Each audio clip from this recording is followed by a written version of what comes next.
Hi guys, welcome back. And आज की video हम शुरू करते हैं एक सवाल से। सवाल ये है कि अगर एलपीजी कॉस्ट बढ़ जाए, पेट्रोल कॉस्ट बढ़ जाए, आपके ग्रोसरी बिल का भी कॉस्ट बढ़ जाए और भी जो आप खर्चे करते हैं ट्रैवल एंड ऑल वो सब बढ़ जाए, तो इस सिचुएशन में फायदा किसको सबसे ज्यादा होगा? आपके पास 3 सेकंड है, सोच के बताइए। सोचा आपने? वो है बैंक्स। वो कैसे?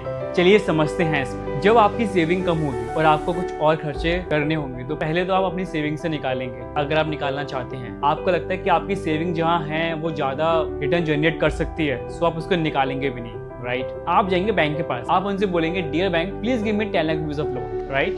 सो इस केस में बैंक का फायदा हुआ क्योंकि आप बैंक के पास गए, आपने बैंक को business the, right? In the same scenario जब बिजनेस का कॉस्ट बढ़ जाएगा, राइट, सो बिजनेस कहाँ जाएगा? वो जाएगा बैंक के पास और बोलेगा bank please give me 2 CR of loan because मेरा इनपुट कॉस्ट बढ़ गया। आपको लग रहा होगा कि सबसे ज्यादा फायदा बैंक का है क्योंकि अगर सब बैंक के पास जाएंगे, लोन लेंगे और बैंक का इंटरेस्ट इनकम बढ़ जाएगा, so banks will grow, right? But इसमें एक इंपॉर्टेंट चीज जानना बहुत जरूरी है कि जो लोन लिया गया है वो ग्रोथ के लिए लिया गया है या सर्वाइवल के लिए।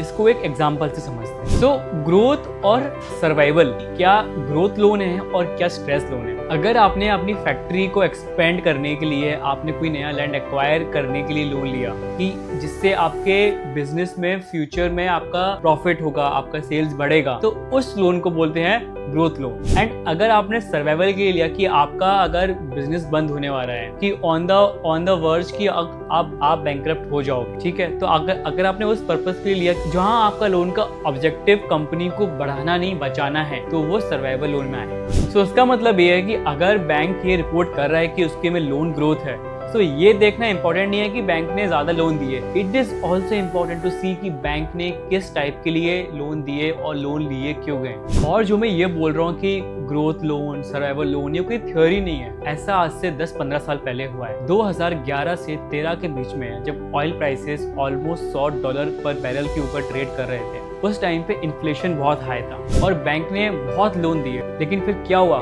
कुछ साल बाद उन्हीं बैंक्स ने 11.6% ऑफ NPA रिपोर्ट किया। आप सोचिए कि आपने 100 रुपए का लोन दिया और आप 11 रुपए तो उनसे अपना मूल यानी प्रिंसिपल वो ले ही नहीं पाए वापस। तो इसका मतलब है कि जो आपको कभी कभार लोन ग्रोथ दिखती है वो स्ट्रेस भी हो सकता है। तो इस पूरी कहानी का मतलब ये नहीं है कि बैंक्स काफी खराब परफॉर्म करेंगे या परफॉर्म करेंगे नहीं। शॉर्ट टर्म में बैंक्स काफी अच्छा परफॉर्म कर सकते हैं। इंटरेस्ट इनकम बढ़ेगी, लोन ग्रोथ बढ़ेगी, आपका मार्जिन बढ़ेगा। So ultimately banks can do better. मेरा सिर्फ एक सवाल है, जो आज 17.3% का लोन ग्रोथ दिख रहा है, सवाल ये नहीं है कि लोन बढ़ रहे हैं, सवाल ये है कि ग्रोथ लोन्स बढ़ रहे हैं या फिर नहीं। शायद जो आज हमको सेलिब्रेशन लग रहा हो कि बैंकिंग काफी अच्छा कर रहा है, जब 3 साल बाद जब रिपोर्ट कार्ड आए और हमें जब मालूम पड़े कि ये तो NPA था या बैड लोन था या स्ट्रेस लोन था, तो फिर एंटायर बैंकिंग सेक्टर पे बहुत इम्पैक्ट पड़ेगा।